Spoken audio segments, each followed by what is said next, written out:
Today we'll be baking a beautiful Italian blackberry and ricotta crumble tart. And the ricotta is actually also homemade. I got up very early this morning at 6 o'clock and decided to make my own ricotta so that it sets and it will be ready later.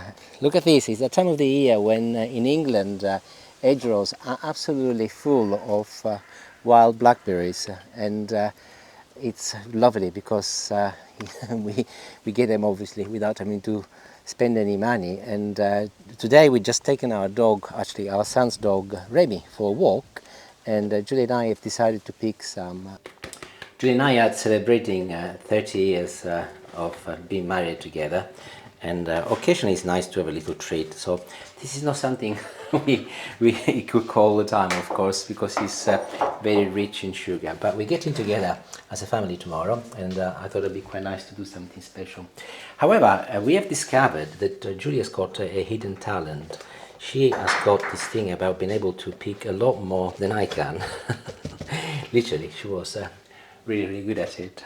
So she is a practice. She's got practice. So we have picked in total 1 kilo and 660 grams. I'm not going to need it all, but I will go and wash them. But before I do that, I will run you through the ingredients. Also, we decided to make 2 batches, one for the freezer and one for tomorrow. The one for the freezer is a little tin, and this measures 20 centimeters, whereas the one we will be eating with the family tomorrow measures 24 centimeters. But in the description, which you will find just by clicking more below the video, you will find the ingredients listed both in matrix and in imperial for both sides, so you can choose to make one or the other or both. I'm going to measure 740 grams. I'm making a jam so that then I can put them away. I'll do 730. Right, ingredient wise, I'll give you 3 steps because I'll be making a jam first, and that includes my blackberries, or you can also use strawberries, or if you like a mixed fruit, entirely up to you. So for the jam I will be combining my blackberry with some sugar and some lemon, which I've squeezed. On the pastry front I've got some self-raising flour, butter, this is baking powder, this is sunflower oil, and a couple of eggs, and also additional sugar. And then I've got some ricotta, which, as I mentioned before, I've made my own, but of course you can buy supermarket ricotta, and some icing sugar, which will be mixed with the ricotta later. I'll also got some lemon and icing sugar for garnishing at the end. I'll start by making the jam. Of course you can use purchased jam if you wish. You do not have to make your own.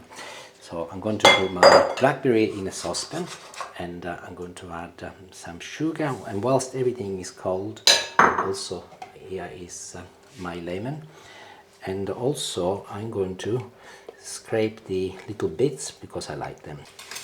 Get a whisk, let's move to the hob.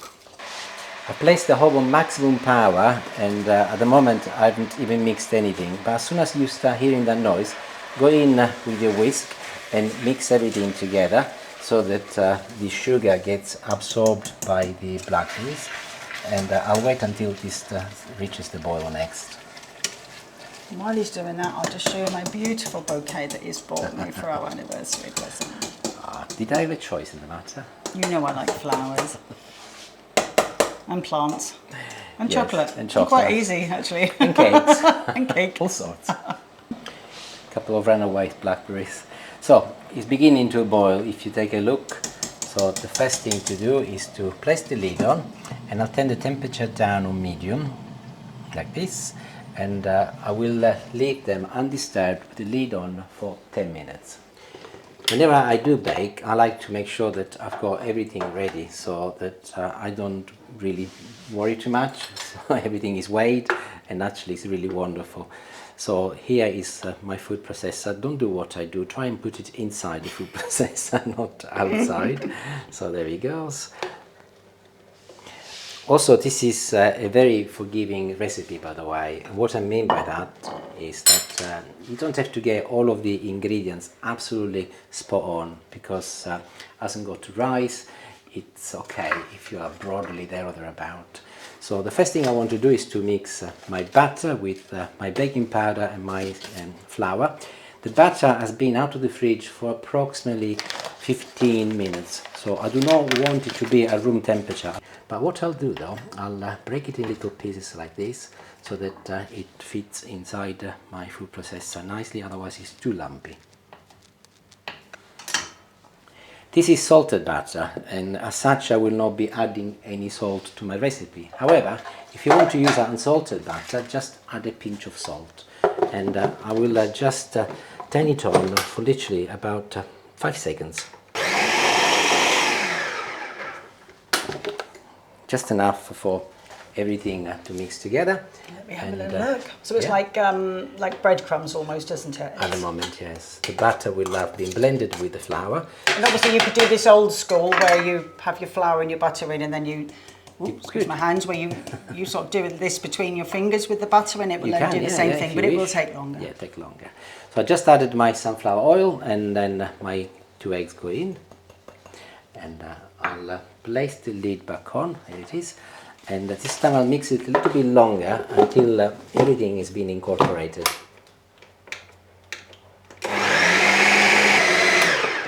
And lastly, sugar. There you go. And a few more seconds, and in it goes again. And I'll move into a bowl next. It's a different consistency to normal pastry, isn't it? It's a little bit drier. It is, yeah. This is Italian pastry. Absolutely. I'm going in with my hands because now the objective is to make a little ball. I do not want to overwork it, otherwise I'll end up spoiling it. So just make sure that it's effectively good enough so that it stays together like this, and I'll put together in a little ball next. Some cling film on my worktop. Ensure you pick all of your crumbs, and there it goes. It's a nice compacted ball, and also ensure that the cling film is big enough so that you can wrap it all around, and this is ready to go in the fridge approximately 20 minutes. So back to my blackberries. They have been merrily simmering away, and this is very simple now. I've got a blender, and I'll just whisk them. That is it. My advice is not to overdo it, by the way, because although the temptation is to continue keep going, I like that you find some texture. And this is going to go back on the hob now, still on a medium setting for another 20 minutes, so that it will effectively go down, and it will become lovely and jammy. But make sure that this time you remove the lid, by the way, so that the water evaporates. Now let me introduce you to my homemade ricotta, which, as I said earlier, I baked this morning. It's been in the fridge setting for a few hours now, but I'm keen to show you. So look, this is the way that has been collected. So obviously I don't need it. And let's see if I can turn it. There we go. Look at this, Julie. Oh wow. Yum. Well done. I made 2. Although this one, strictly speaking, is the first batch which is cheese, but you can also use a spreadable ricotta because it tastes very, very similar, and I'll do the same. Voila. Oh, this looks even better. Oh yeah, it looks really pretty, that one. And this was all while I was asleep this morning. Yes, that often is the case, Julie. Now let's see how much this one weighs firstly, in case it's enough. 475. I need a little bit more, so I'm going to top it up with some more from over here. I need 600 grams, so there we go. Should be there or thereabout, perfect. Oh, it's delicious. Yum, that's really creamy on its own. But before I continue with the ricotta, let me show you my jam, and here it is. I'll need to leave it now to cool down, so I'm going to pour it in a bowl like this. Oh, look at that. Yum. Look at that colour. Did you know that actually blackberries are rich in polyphenols, which are an anti-inflammatory agent? This is likely to be more than what we need, but I'll leave it in the fridge also to cool down slightly so that it doesn't melt my ricotta in a little while. And back to the ricotta. Now, if you buy supermarket ricotta, I would still advise that you put it through a sieve, at the very least once, because it will make your ricotta nice and fluffy. As I've made mine, and it's going to be a little bit denser, I'm going to sieve it through twice. Actually, it's quite fascinating to look. Can you see? Look, it's very, very actually therapeutic, I think. Anytime, whenever you're mixing ricotta to make any cakes, always do this at the very least once. So pick it up and do it all over again. Ricotta is such a popular ingredient in Sicilian cooking and also desserts. It's incredible. You will find that in Sicily though it's made with sheep milk. This is something made using cow's milk because we don't have access to sheep milk. But if you're using sheep milk, the taste is even stronger and it's really, really nice. If you never tried, try. You see what I mean. Okay, so this is done. I think somebody will have a go at that later, I'm sure. Icing sugar go in, and you don't need any equipment here, just your spatula is good enough. You'll see, especially if you have put it through the sieve, you will see that actually it will combine very, very easily, so just go through it. But once again, do ensure that your bowl is big enough. Many times in the past I've actually made a mistake where I get to this point and then the bowl is too small. You know, either end up making a mess or do it all over again. But look, can you see that in no time at all of my sugar has been absorbed, and this is really, really delicious. If you were to try this on its own like this. I could eat this on its own with a spoon. And she has done in the past. And this is ready. I'll wait a few more minutes until the jam is cooled down a little bit more and we can put the tart together. In the meantime, I'll get my tins ready, or cake dishes. So some butter on some kitchen paper, and I'm going to spread it all over the bottom of my tins, including the sides, by the way. I'll do this one and this one, and this will have two purposes. There's a bit much here. One is to hold my baking paper down, which I've cut to size, so that is a little bit like glue and it doesn't go anywhere. But also, you will see when I apply a little flour in a moment on the sides, here it is, so that when the cake comes out, it will not get stuck to my dish. So I'll put some in here and some in here. And quite simply, just rotate your dish until the sides are completely covered in flour. And make sure that you remove any excess flour. And I'll start with the base. So my dough is out of the fridge and it's looking very nice. There we go. I've done the maths already. I'm an accountant after all, and I need to divide my dough on a 60-40 ratio. So here it is. So if this is the middle, bearing in mind that this needs to be slightly bigger than that, I'll just move a smidgen like that. What do you think, Julie? Yeah? And then that'll be 60-40. So I'll chop that in the middle, and that will go with mine over here, and this is for over here. And I'll do it again, 60-40, where 60% of the dough will go for the base and 40% will go for the top. So let's do it once again. So over here, halfway, 60, cut it in over there. That's the base, that's the top, and same here, middle, just a smidgen over, chop it through. That's the top and that's the base. And I start with the larger of the two first, and I'm going to apply it in the middle and using my fingers. Don't worry, you don't need to be too elegant about this. I'm going to spread it across the entire surface of my base. Now using my thumbs, I'm pushing against the corner like this, so that it starts effectively rising against the top.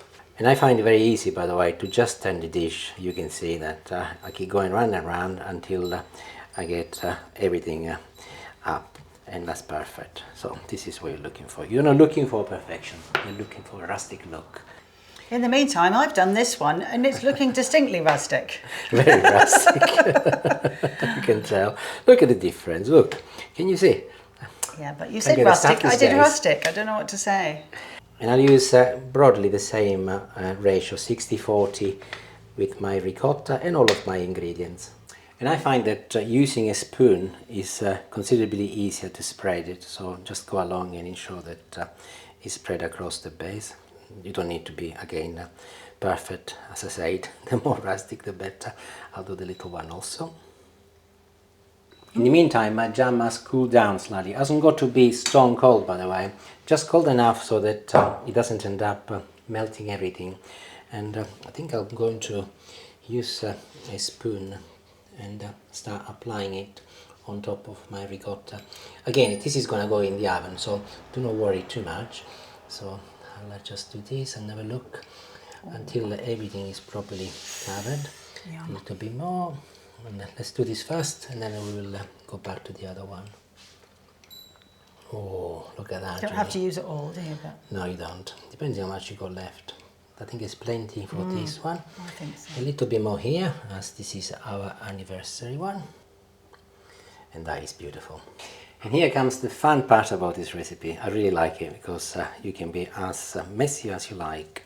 Just go and pick the remaining dough and crumble on top of the jam, just like I'm doing now. You can do this as big or as small as you like, but do ensure that you are a little bit strategic, and by the time you're done, most of your jam has been covered. Where's that, Julie? Looks yummy. And I'll go and do the same again with my little one. That looks very good. Okay, finishing touches, and I'll do some now and some at the end once it comes out of the oven. So I got some blackberries here, and I'm going to just scatter some on top so that they will look absolutely stunning by the time this is cooked. There we go, and I'll do the same over here. And again, you can put as little or as many as you like. Or if you want, you can put different topping on. Maybe if you did blackberry at the bottom, you might want to put strawberries or anything you like. But I would like to keep it the same, so I'll go my 3 blackberries. So yeah. I'm gonna stick to those. Right, time to turn the oven on. I'll wait until it reaches a temperature of 180 degrees. Mine is fan assisted. 200 if it isn't, number one. And they will be going in total for approximately 40 to 45 minutes. The same, because they're the same depth, it doesn't really matter. They can go both for the same amount of time. But for the last 10 minutes, I will lower the temperature from 180 to 170 because from experience I've learned that it will brown up beautifully, and then you don't want it to become too brown. So for the last 10 minutes, regardless what size you're doing, lower it to 170, and I'll see you then, and then we can really do the finishing touches. The time is up, and they're definitely rustic looking. Smells so good too. And here's the second one. Oh god, the smell is so good. Now, I know this is going to be the hardest part in this recipe. Wait, I'm going to leave them to rest for about 45 minutes to an hour because I want them to really properly set, and then that'll be easier to take them out. So, and then at that point we'll do some finishing touches so that they look good. I'll see you in about an hour. And although waiting is the hardest part, this is the trickiest part. I've been going through the edges with my knife to ensure that the sides are dislodged as the paper is at the bottom. So by turning it, it should be easier. I've done them both. I'll start with the little one. I am going to use a little plate to help me so that it is a crumble after all, so that it maintains its shape. I'm going to turn it and I'll tap it, and hopefully, oh, it's lighter. Ooh. Look, the paper is done the job beautifully. So we can now do the opposite, and I'm going to put this on a stand here, and then we'll have a look. But I'm going to be cheating again because I can. So I'll do this, and I'll just turn it. Make sure that it's in the middle, just like this, and then ready? Yeah. Voila, there it is. Let's see how we get on with the larger one. This came out beautifully. So let's put this on one side, and let's do it again. Right, not so confident about this one. Right, okie dokie. Gently turn it around, a bit like if you were making a frittata. Thinking here, this is ceramic, I cannot do the same. Let's have a look. Ooh, is it coming out? Oh yes, I think it has come out from this end. Let's have a look. Yes, look at this, Julie. Oh, not bad at all. Not bad at all. Here's the paper. And it's got a little bit crumbly there, but that's a little taster for us. It is a crumble. Goodness. Let's do the same. Right, this is the stand we're going to be using tomorrow when we serve it. So very gently now. Take my time, slowly, slowly. Catch a monkey, as Julie often says. And it should be in the middle. I held my breath for that one. Oh, well done. Wow, that is perfect. Really pleased with that. Not bad at all. Yeah, looks lovely. Lovely. Okay, I did mention finishing touches, so I'll bring this back. And this is very simple, of course. I got a little shaker here with some icing sugar. I'll just place some on top. This is obviously always optional, entirely up to you, but it makes it look really, really nice. And I'll do the same on the one for tomorrow. By tomorrow we'll need to put some more on anyway, won't we? Yes. And this is a really nice touch, by the way, but be careful when you apply. Use your potato peeler or a grater, and the zest of the lemon can go on top, and it will really make a big difference as you tuck into your crumble there. Not a lot, just enough to give it a little bit of color, and as I said, a little bit of flavor. I'll do it here, although this one is going to be, well, we're going to taste in a moment. We're going to taste this one. And then it's a hard job, but somebody has to do it. I'm putting myself forward. She said to me, oh, are we going to taste some? Of course we are, and we decided that we're leaving this for tomorrow for when we are together with the family, but this one will go in the freezer, so we'll taste this one. How big is this piece for us going to be? Well, I feel after all this work, we've been at this for hours, on and off. Okay, let's just do 1/4, and then that will do some justice to this beautiful Sicilian cake. Right, there we go, look at this. Oh, that's lovely. Look at that, that looks lovely. It looks beautiful, yes. Yeah. Now, time to finally taste it. And as Julie is opposite, I think it's only fair that she has a little slice also. There we go. I'll leave it here, Julie. Yeah. You help yourself. Thank you, I will. And I will. I'm really looking forward to these. Oh, it's divine. It's still a bit warm. And perhaps better in a bowl with a spoon. Yeah, it is still a bit warm. By the way, we had the leftover jam. I'll just get it. Sorry about this. This is what we have got left over. The plan tomorrow is that as we serve it, we will put a little drizzle with a spoon on top, and then that will be complementing the flavor. So if you make more than what you need, don't panic. Not that you would anyway. Oh, it would be nice on ice cream too, wouldn't it? Yes, I thought we can also have some ice cream with this, and this will be colder tomorrow, of course. So it will taste a little bit crunchier, a little bit more crumbly, but it's absolutely divine.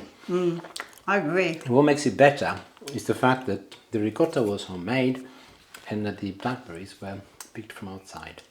If you make it, it would be lovely to see a picture of what you make. And Julie's just pointing out that I've got some left here for later. Oh yeah. And post it on my YouTube or our YouTube community page. It'd be lovely to see your creations. It doesn't got to be this, any cakes you make.